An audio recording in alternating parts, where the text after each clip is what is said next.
Today, we're tackling something that affects absolutely everyone, but it often just baffles us. We're talking about forgetting, but maybe not in the way you usually think about it. You know that feeling, right? That question that pops up when you lose your train of thought, or maybe you feel a bit disconnected. Like, why do I forget important things? What's the point of forgetting who I really am? It often feels like a problem, doesn't it? Like a weakness. But what if that's totally wrong? What if oblivion, this forgetting, actually serves a purpose, maybe even a profound one? Could it actually be a gift? It's a huge question. And yeah, it gets right to the heart of things. And the source material we're looking at today dives straight in. We're pulling from Path of Beauty, Chapter 10, Oblivion and the Encounter by Oscar Enrique Munoz. And it's not some dry academic text. It's presented as this really rich dialogue between two figures, Ila and Sura. And through their conversation, they explore, well, existence itself, consciousness, what it even means to be. It definitely pushes you to consider things from a, let's say, radically different angle. Absolutely. So, our mission today for you listening is to journey with us. We're going to unpack Sura's really intricate, sometimes really counterintuitive answers to Isla's questions. We'll challenge how we usually think about memory, identity, maybe even death itself. So, get ready. You might discover that oblivion is actually a gift and that a real encounter is way more than just, meeting someone new. This deep dive should be really insightful, might even shift your perspective quite a bit. Okay, let's get into it. So we start right where Isla starts, with this really fundamental, relatable question. She asks, how can we forget these things? What is the purpose of forgetting what I am? I mean, honestly, who hasn't felt that sense of disconnection? Like, there's something more to you that you've somehow lost track of. It sets up the core puzzle for today. Why is forgetting even a thing? Why isn't everything just perfectly remembered all the time? It's the perfect starting point, really, because Sura's answer immediately throws a wrench in our usual assumptions. He introduces this idea of two temporalities in how life unfolds. And understanding this distinction is, well, it's absolutely key to seeing oblivion not as some mistake, but as a deliberate, necessary part of the whole cosmic setup. The first one he talks about is bios. Now, this is the one we know best. It's the urgency of individual life. Think of it as, the timeline of a single organism, a sequence of birth, then living off quite frantically, and then what the text calls these hasty deaths. Your life, my life, the life of a mayfly, a specific plant in your garden, that individual journey. It's all about survival, keeping going, the immediate stuff that fills our days, our personal goals, our worries. Okay, so bios is very much my story, my individual timeline. That feeling of time's running out or I need to achieve this by then, focused on the single unit, the individual, and its limited time. That feels like the default lens for sure. Precisely, that's our everyday perspective. But then Sura brings in Zoe, and this is a completely different scale. Zoe is described as the more general, universal expression of life itself. Here, we're not focused on the birth and death of individuals anymore. We're looking at the succession of births and deaths of entire species. And what's really mind-bending of Zoe's time frame is that, quote, living and dying are clearly moments of the same action. It's not about one person's limited lifespan. It's the continuous flow of life through countless forms across vast geological timescales. The species is the unit here. Wow, okay, that's a huge shift. So from Zoe's perspective, my individual birth and my death aren't really separate things. They're just two beats in a much larger rhythm, like inhaling and exhaling in some giant cosmic breath. Exactly, a perfect analogy. And this is precisely where oblivion slots in. Sura's core insight is this. Our personal, individual oblivion is linked to Zoe's temporality. So this forgetting isn't just some random glitch in our brain. It shows that forgetting who we really are or where we came from is actually part of a fundamental principle operating on that larger species-level scale. It serves the continuity, the evolution of life itself. So our individual forgetting in this light isn't a defect at all. It's a functional part of this massive ongoing process. So it's not just my forgetfulness, like where did I put my phone? It's connected to something as vast as the life cycle of whole species. That makes it feel less like a personal failing and more like an essential cosmic mechanism. It means my forgetting is part of a design for renewal, for keeping things going. Yeah, if you really grasp that connection, it implies our personal experience of forgetting isn't a flaw in our system.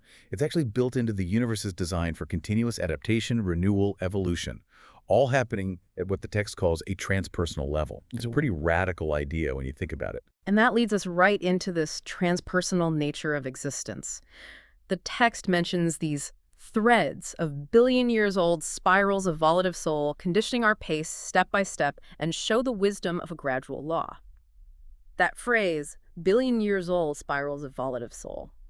It just gives you the sense of immense time, doesn't it? Like there's this incredibly ancient, deep guiding force, the volitive soul being what the part related to will, intention. That's right. It's the aspect of consciousness driving things forward. And it suggests this force has been shaping our experience long, long before any individual memory could even form. It's a slow, almost imperceptible, deliberate unfolding. And it gets really interesting when the text talks about the individual versus the species. What we think of as individual beings, humans, animals, they're described as transpersonal formations. Basically, temporary bodies, temporary forms occupying different points in space, all driven by these basic urgencies of homeostasis, just trying to keep that specific temporary form balanced and functioning. So my body, my mind, my feelings, they're essentially just temporary containers, configurations for something much larger that's constantly trying to find its balance. That's the essence of it. And the psychology of the individual human or animal is presented as, well, precarious. It's called an accumulation of contradictions of forces with respect to the group, especially when you get complex emotional and intellectual souls, like in us humans. We're often caught in this internal tug of war, right? Our personal desires, our complex thoughts and feelings often clash with what the collective needs or the demands of the larger group. It creates tension. We want our way, but the species, the larger system, has its own priorities. That makes a lot of sense. Individual desires clashing with the group's good or even the planet's. That's a constant human struggle, isn't it? A source of a lot of personal angst. Exactly. But the species, in contrast, is described very differently. It's called a great actor, a transpersonal or transindividual mask that life itself is interpreting, expressing through. The individual in this bigger picture is merely a vehicle for the homeostasis of the collective. So while we feel intensely unique and individual from this deeper cosmic viewpoint, our main role is actually to serve the continuity and balance of the species, the collective. So my personal drama, my story, it's all playing out within this larger performance of the species. Like we're actors in a cosmic play carrying the story forward for a time. That's a great way to put it. Our individual story unfolds within this grander narrative. That really reframes things. It makes my own life feel both vital as part of this huge thing, but also maybe less burdened by its own unique importance in a strange way. It can, yeah. And it leads to the question, what is this entity under the mask of the species? The text brings in some profound spiritual concepts here connecting to ancient wisdom. It says this entity is a manifestation of Shakti. Shakti is often understood as the divine feminine power, the universal creative force, the dynamic energy that makes the universe happen. And this Shakti manifests with its corresponding Atman. Atman is like the individual soul, the true self, but it's ultimately a spark, a reflection of the absolute reality. And in this specific manifestation, Brahman, the ultimate reality, the absolute, reveals itself in a particular limited psychological form. Okay, let's pause there for anyone maybe newer to these terms. So Brahman is the big one, right? The ultimate reality, the universal spirit, the ground of everything. That's a good way to put it, the source of all being. And Shakti is the energy that does the creating, the active force, the universal consciousness. Exactly, the dynamic power. And Atman is our individual soul, our true self, which deep down is Brahman.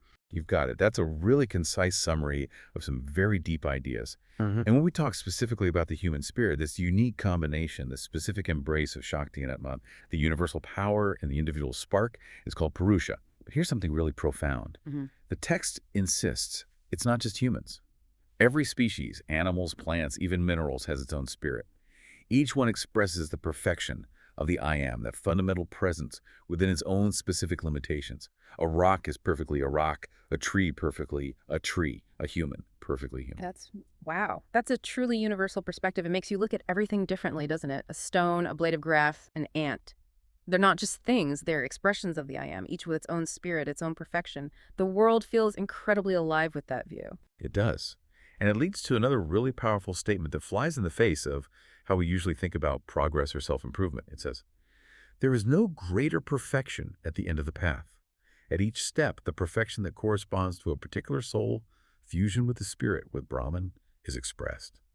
This totally challenges the idea that perfection is some distant goal we have to strive for, something we only reach at the end of a long journey. It suggests perfection is inherent in the journey itself. It's present right now at every single step, in every single form, whatever its level of consciousness.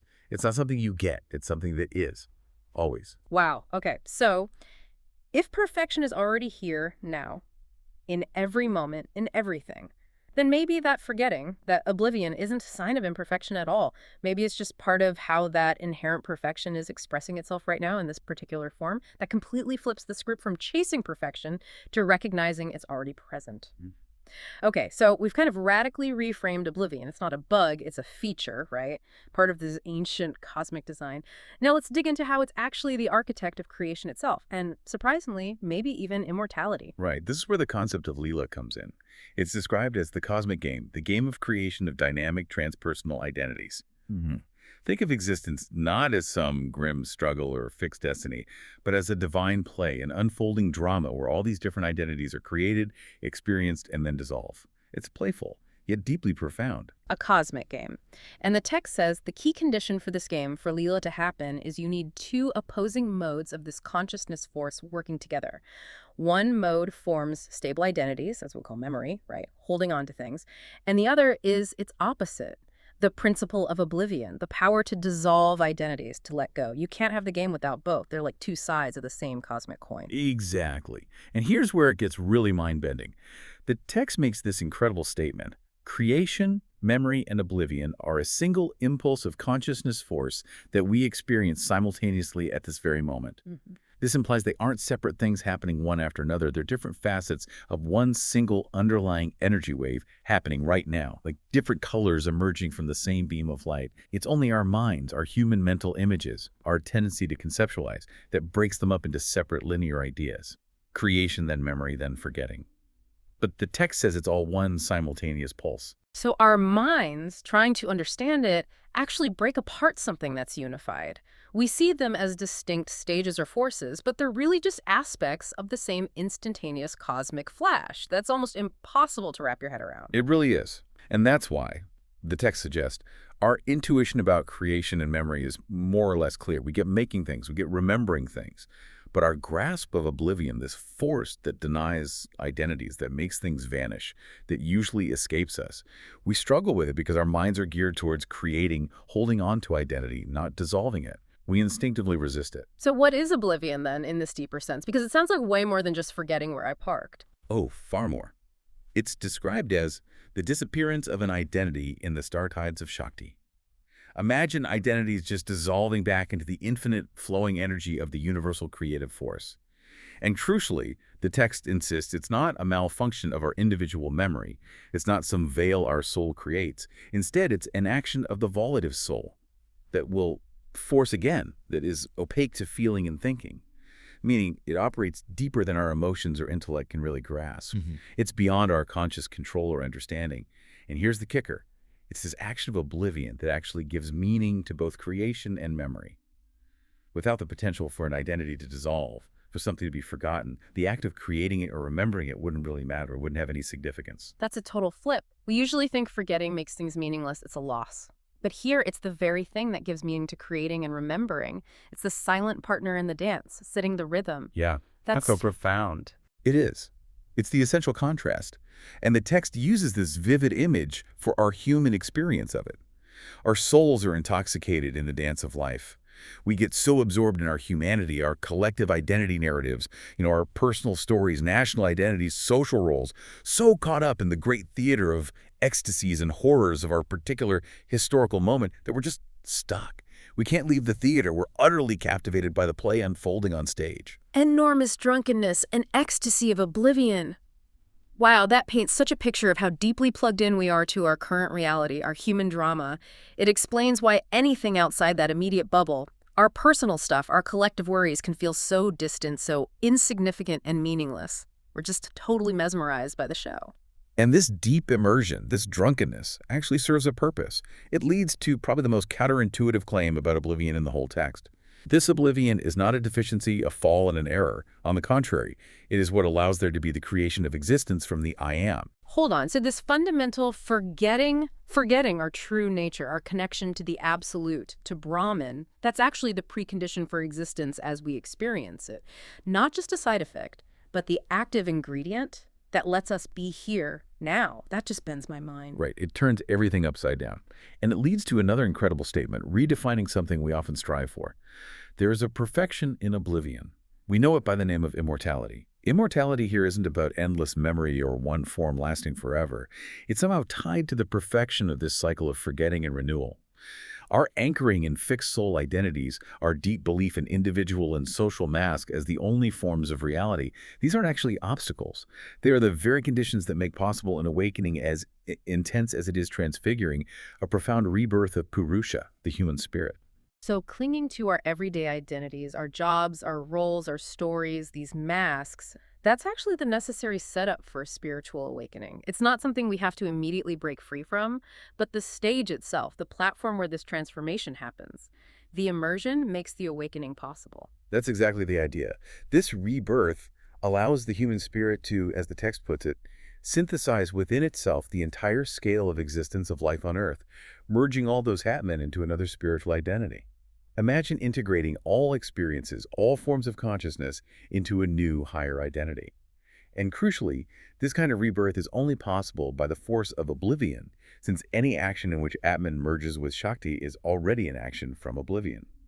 Any merging of our individual soul with universal energy, Shakti, inherently involves a dissolving of the old identity, a letting go. And that letting go is Oblivion in action. Okay, so oblivion isn't just passive forgetting. It's an active force driving transformation, rebirth, integration.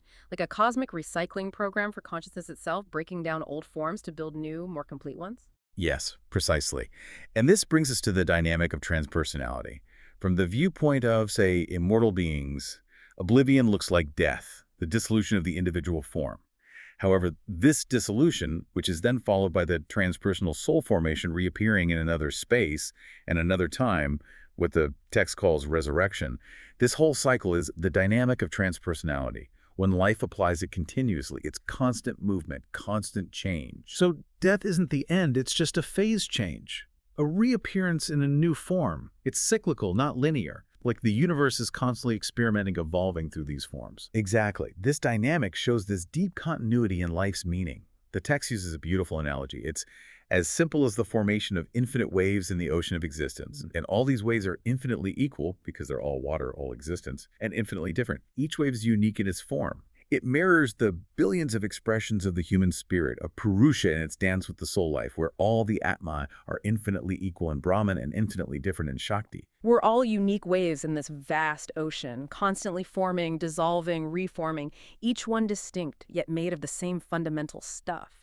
And oblivion is the dynamic force that lets the ocean keep making new waves, new expressions, forever. That's a really stunning way to think about immortality, not as static endurance, but as constant dynamic transformation. This is just incredible. Understanding oblivion as this dynamic foundational force, this cosmic game, it sets the stage perfectly for exploring remembrance. And not just remembering facts, but a much deeper kind of awakening. Right. And the text introduces this concept of the gradual law of oblivion and ecstasy. It explains that all entities in the universe reach existence thanks to an infinite gradation of oblivion that results in an infinite gradation of forms of consciousness force. What this means is there isn't just one kind of forgetting or one level of awareness. It's a whole spectrum and infinite gradient. And your specific experience of reality, your particular form of consciousness, is directly tied to a specific degree of oblivion. How much you've forgotten determines how you experience things. So my current state of mind, how I see the world right now, is linked to a specific amount of oblivion. The more forgetting, the more immersed I am in this particular reality, but maybe also the more intense, the more ecstatic that immersion can feel. That's powerful. And the source goes even further, doesn't it? It says the Great Mother, Shakti, the universal creative force, she is the first degree of oblivion of Brahman. Yes, exactly. This first oblivion is described poetically as the nostalgia desire of another, the ishq of creation. Ish is a Sufi term, often translated as intense divine love or longing.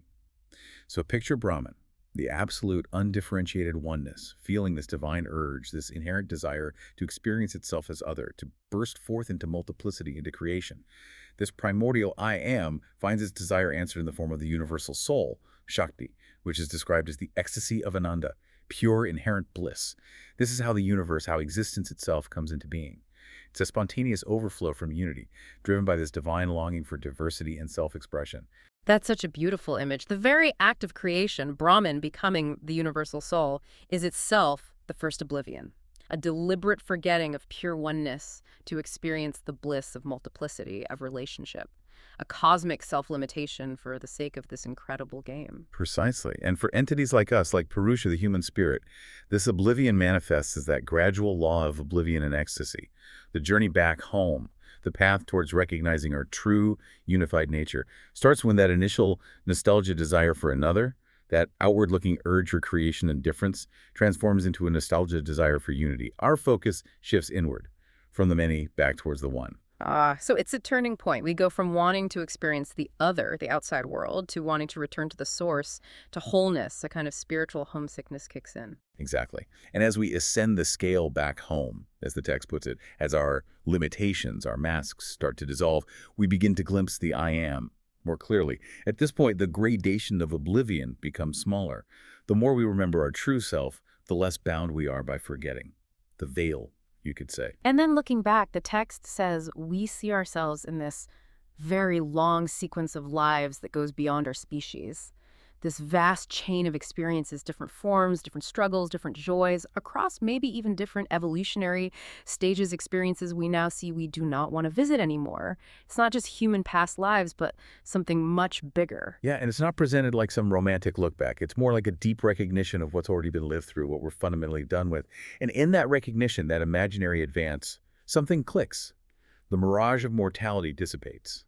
Mortality is simply oblivion. That's a truly radical way to see death. So mortality isn't really ceasing to be. It's just a form of forgetting that's happening right now. The text says life is presented to us as oblivion, that is, as death, and we immediately leave this particular existence of now to connect with a new state. It sounds like a continuous morphing, constantly shedding the now and immediately connecting to the next now. Like life is just a non-stop series of tiny deaths and rebirths, moment to moment. Life-death is just the gradation that the law of oblivion takes. That's how the text puts it. Soul life, the living, dynamic consciousness is both oblivion and memory simultaneously. But it's not just memory like recalling facts. It's described as a gradual dissipation of oblivion that, depending on the degree of the scale it has, produces qualitatively different states of mind. Your perspective on spirit, on reality, changes dramatically depending on how much oblivion is operating, how thick that veil of forgetting is. Okay, so my state of mind right now, how I perceive things, is directly tied to the level of oblivion I'm experiencing. Less oblivion means a clearer view of spirit, a more expanded awareness. More oblivion means deeper immersion in this specific, limited reality. Exactly. And that leads to the ultimate act of remembrance. Whoever remembers the I am, who finds it whether in her inner image, in her Atman, or in the exterior of the world, in Shakti, goes on to live in immortality. Until that moment, she only lived in oblivion. This is an active remembrance, a recognition of your deepest essence, not through thinking about it, but through a spontaneous recognition, a direct knowing, an awakening. This sounds like what the text explicitly calls the resurrection that Christ taught us, and it connects to the Sufi idea of dhikr, remembrance, leading to this crystalline consciousness of a reborn Purusha, the perfect human who is continually reborn in the heart space, where immanence and transcendence meet as immortal existence. So it's not a one-off event, it's a continuous inner rebirth, a constant state of presence and realization, a living resurrection happening now for those who remember. It's that ongoing process, dissolving and reemerging, always closer to the core I am, shedding the layers of forgetting to live in immortal existence, right here, right now. It's a state of being, not a destination you arrive at. Right, that's just an incredible perspective on remembrance. And Isla, processing all this, makes another really insightful leap. She asks, the cosmic game of oblivion is then also the game of encounter, is it right? Can we say then that to exist is to find? Oh, that's brilliant connection, isn't it? Tying forgetting and finding together into this single cosmic dance. It is, and Surya enthusiastically agrees. He clarifies, existence is the I am finding itself as universal soul, as Shakti, the Great Mother. Just think about that. The ultimate reality Brahman is constantly in the process of discovering itself within its own creation. And from our everyday view, our ordinary consciousness of duality where things look separate, this act of finding isn't some future goal. It's described as a battle already won. It has already happened, and it is happening now and will happen in the future. It's an eternal, ongoing success story, not something we're still waiting for. So the I am is always, right now, finding itself in everything. In the universe, in us, in every encounter. And maybe the most paradoxical bit, Our ignorance and our oblivion are signs of the success that already is existence, since those signs are the condition of possibility of the game of being, meaning our not knowing, our forgetting isn't failure, it's actually necessary. It's the setup required for the game of existence, the game of discovery, to even happen. Without that absence, there'd be no finding, no game. It raises that crucial counterintuitive point. How can absence be necessary for presence? The text explains, in order to find something, in order for something to appear in consciousness, it has to be absent the instant before its appearance. You can't find what was never lost or hidden. And for the immortal self who is alone with itself, that pure, undifferentiated I am, self-oblivion is the condition of possibility of plurality, of an encounter with something else, and of that something else passing into existence. So if the I am is just pure oneness, totally complete, the only way it can experience relationship difference, the other, is to kind of forget itself for a split second, to veil its own wholeness. That act of self-forgetting creates the space for the other to pop up, for the encounter to happen, for existence as we know it to unfold. That's huge. It basically means the universe is playing hide and seek with itself. Exactly. That's a great way to put it. Existence is the game of the other, the game in which there's something different from the subject, that is in relation to that subject, which is alone in its essence. Mm-hmm. And this whole dynamic is captured perfectly in that famous Vedanta teaching, neti neti, neither this nor that. Yeah, neti neti. That process in non-dual thought where you define the self by saying what it's not. I'm not my body, not my thoughts, not my feelings. Stripping away definitions to get to the core.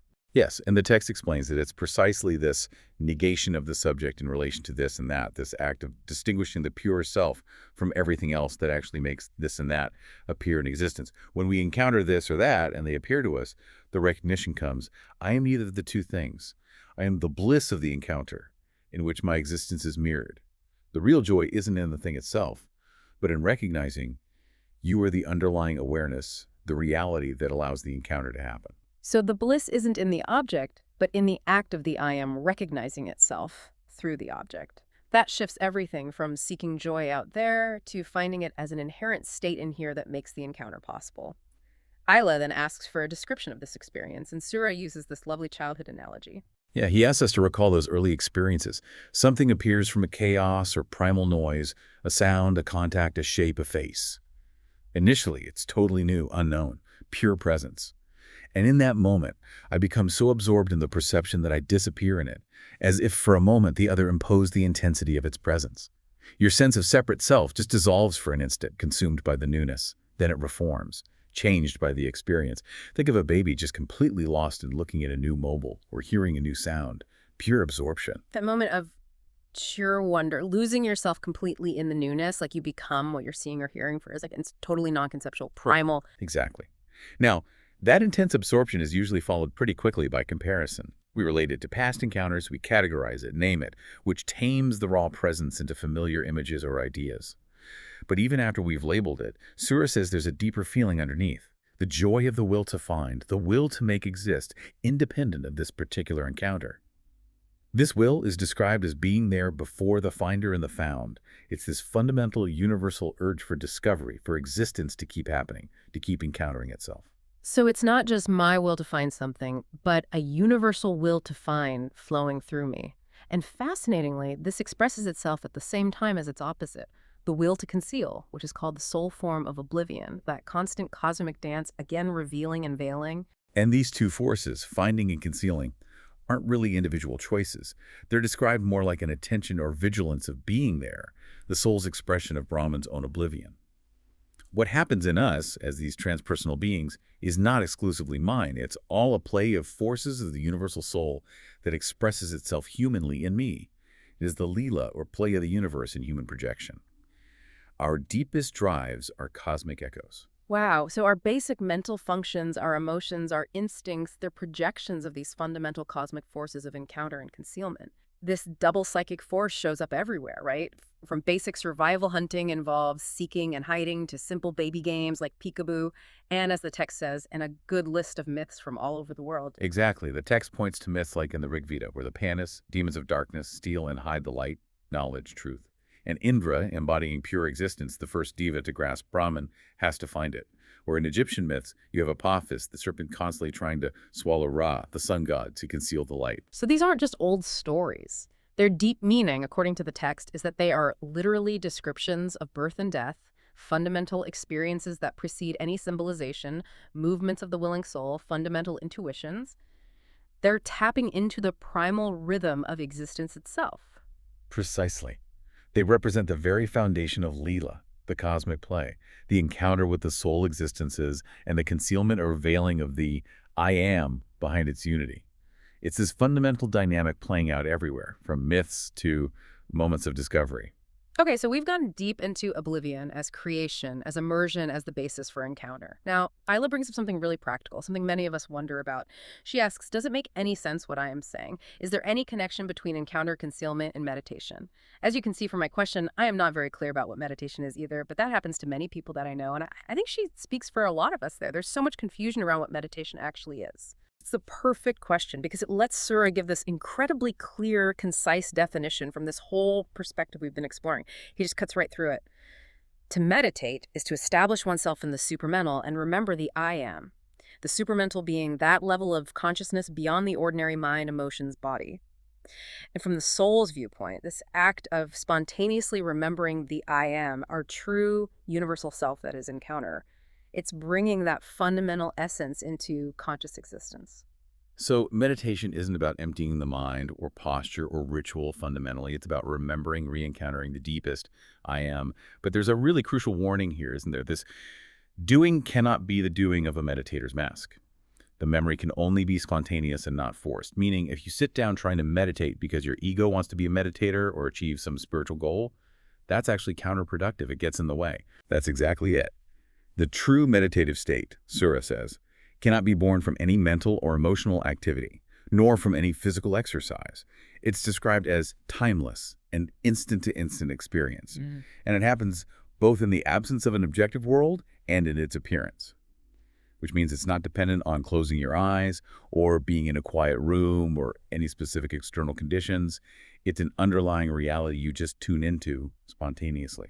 So it's not something you do at a set time. It's a state of being available anytime, anywhere, which makes all those debates about open-eyed meditation or trying to block out senses kind of miss the point. I mean, you can't just switch off your hearing or touch, can you? You're always perceiving something. Right. The text points out the futility. Can you also close your ears and your sense of smell and your touch? Sensory stuff is always happening, and it drags our thought from one place to another, often back into everyday concerns. Trying to force silence by controlling senses or thoughts through willpower alone is likely misguided if you don't grasp this deeper nature of meditation. It's tackling the wrong problem. This leads to a really interesting point about why many of us start meditating. Often it begins as an impulse to escape from everyday life, just like wanting a hobby or needing sleep to relax. We get fed up with samsara, that relentless cycle of repetitive thoughts, emotions, worldly dramas. We instinctively crave light, peace, air, joy, space. We want to break from our exhaustingly repetitive masks, the roles and identities we perform that just wear us out. Exactly. And these early forms of meditation absolutely offer a genuine therapeutic effect. It's like deep sleep for the psyche. The text calls it a hygienic action, often done in traditional postures, and highly recommended for starting out. It gives you a chance to observe your mind, helps clear out some of that mental clutter, those obsessive loops of samsara. It provides real relief. And it often involves creating a setting, right? Quiet place, maybe incense, flowers, things that trigger memories of sacredness, creating an emotional mental barrier between samsara and nirvana, setting the stage psychologically. Yes, but here comes the critical warning about the potential trap. The mechanization of ritual. When we engage in ritual, we tap into a powerful psychological force linked to life's repetitive patterns. The danger is when we mistakenly identify particular ritual actions with the life force that leads to it. We make the specific action, the posture, the chant, the incense, literal and obsessively meticulous and compulsive. We start thinking the form is the power. Ah, okay. So the deep desire for connection for Brahman gets misdirected onto the mechanics. It becomes less about the inner experience and more about doing the ritual correctly. More important than revealing Brahman in us becomes the fact of correctly doing the number of ablutions, repetitions of the mantra, hours of fasting, or the clothes we wear. The details take over. And it leads to this stressful goal becoming enlightened instead of just being present. Precisely. And this obsessive focus on the mechanics, this mechanization of the practice, can actually create what the test calls an asura. In modern terms, we call it a pathology, or a mask of extreme psychological limitation. This asura mask only seeks the repetition of actions that determine and give the foundations for the identity of that mask. It's the voice that says, "You meditate like this and no other way," says the mask, and only meticulous and precise mechanical repetition guarantees the success of the final goal. It becomes rigid, dogmatic, self-limiting. That's a really powerful and maybe uncomfortable warning for anyone on a spiritual path. Meditation can become just another rigid identity, another box, where the ritual itself provides the meaning even if the supposed enlightenment never arrives. We get stuck in the doing instead of the being, lost in a performance. So how do we avoid creating this meditator's mask? How do we sidestep this trap? Sura is clear. Meditation cannot focus on mental control. The mind, with its constant chatter, will always ultimately yield to the deeper drives of the volitional soul, whether that's rituals, bodily needs, or just life happening. Trying to forcibly silence the samsaric mind is described as difficult as changing digestive patterns. It's kind of an absurd goal because the mind's nature is activity. And what about the observing witness idea? That's common in many traditions, just watch your thoughts without judgment. But the text points out a subtle trap there too, right? Yes, the paradox is that the very act of trying to silence thoughts, or even just observe them to make them stop, generates mental representations of what it means to silence. You end up creating an active meditating witness who thinks about silence and observes a representation of silence. You're not in silence. You're observing a mental idea silence. Right, which inadvertently creates the mask of the observer or the witness, the most subtle of all masks. So even trying to be the detached watcher can become just another refined ego identity. True meditation must be deeper than even that. Okay, so if true meditation isn't about mental control or rituals becoming ends in themselves or even being the witness, then what is ultimate liberation? What about those really deep states, like samadhi? Aren't those the peak? That's the million-dollar question, isn't it? The text acknowledges these incredibly deep states, like nirvikalpa samadhi described as a trance without images, without representations or experiences of processes of any kind.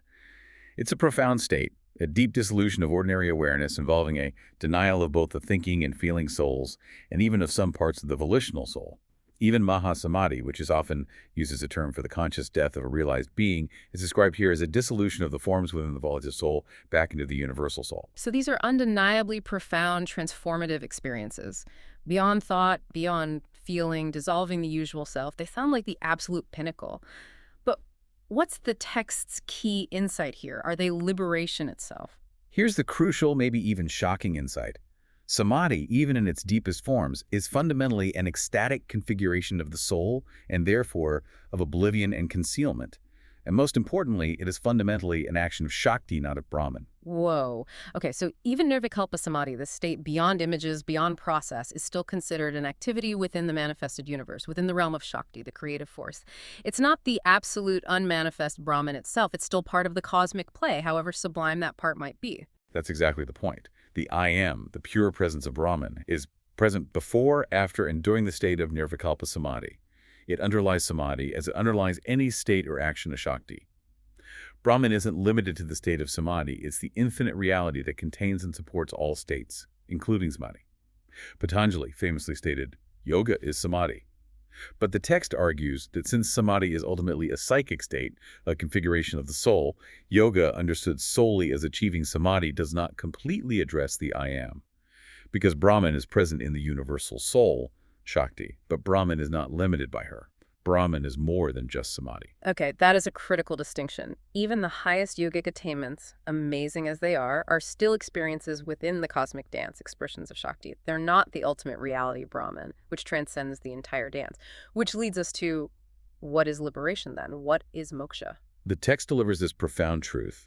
Liberation or moksha is not achieved through any psychological state, nor does it even occur in a psychological state, no matter how subtle and ethereal the mask obtained may be. So no state of mind, no matter how blissful, how empty, how enlightened it seems, is liberation itself.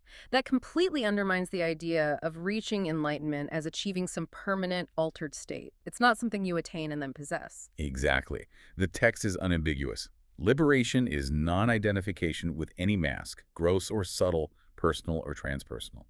Liberation is simply realizing deeply and fully that you are not any of these temporary forms or identities, not your body, thoughts, feelings, roles, achievements, not even your spiritual experiences or attainments. Even Nirvikalpa Samadhi, while it radically frees you from almost all other masks, still leaves what the text calls the mask of the realized yogi. The entity that remains is still soul, still a specific and particular configuration that dances around the I am. It's an incredibly subtle mask, perhaps, but still a mask. That is genuinely liberating news. It means you don't have to become some perfect spiritual superhero to be free. You just have to stop identifying with any of the roles, including the spiritual ones. It's about letting go of identity, not achieving a new, better one. And this brings us beautifully to Ananda, described as the bliss-joy love that is Brahman. This Ananda is presented as something more than the ecstasy of the samadhis, including the samadhi of death. It's the ever-present underlying reality of pure bliss. The text calls it the pathless path of beauty. Pathless path. I love that. And it says Ananda houses the yogi, the bogi, often meaning the enjoyer of the world and the common person. This is huge. It means this ultimate bliss isn't reserved for the spiritual elite, the renunciates, the yogis in caves. It's universal. It's absolutely universal, not an exclusive club. The common person, the farmer, the worker, the person experiencing life's ups and downs, getting lost, suffering, enjoying fleeting successes, sinking into imaginary failures, that person experiences all the ecstasy of Ananda because he actually lives thanks to the Ananda that is all existence. So, the fundamental bliss, the ultimate joy, is woven into the very fabric of all experience. No matter how ordinary, how painful, how messy it seems from our limited view, even in deep suffering, Ananda is there holding it all. That totally revalues everyday life. Every moment becomes potentially divine. The text even uses the analogy of birth. The birth of a child is as full and intense as the highest samadhi when we look at this fact from the transpersonal point of view. Both are encounters, revelations, moments of oblivion and remembrance. In the newborn, the I am gazes out through the eyes of Shakti, a supramental theophany and expanded consciousness, Dimahi. It beautifully equates the most profoundly human experience with the highest spiritual states, showing they're both expressions of the same divine play, which leads Isla to her final, absolutely crucial question. Is there any action of the soul that brings it closer to Brahman? No, and Sura's answer is stunningly simple, almost disarmingly so. No action of the soul is possible without Brahman, without the I am. Right. The I am is already the ground of being, the source and sustainer of all action. You can't act your way to it because it's what enables action in the first place. So what is the path then, if not specific actions or practices? The path, Sura suggests, is this. If you surrender your identity to the Great Mother, to Shakti Prakriti, if you surrender to her transpersonal action in you, and stop thinking that your masks are the ones that act in the cosmic representation, you will live in presence. The instruction is profound.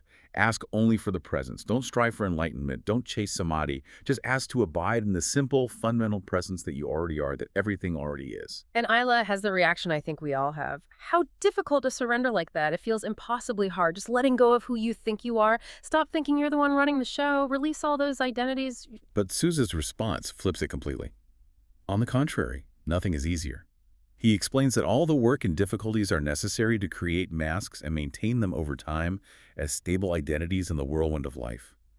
All our stress, our worries, our striving, it's the result of taking the transpersonal masks for psychological formations of yours. Yeah. Believing these temporary roles are you.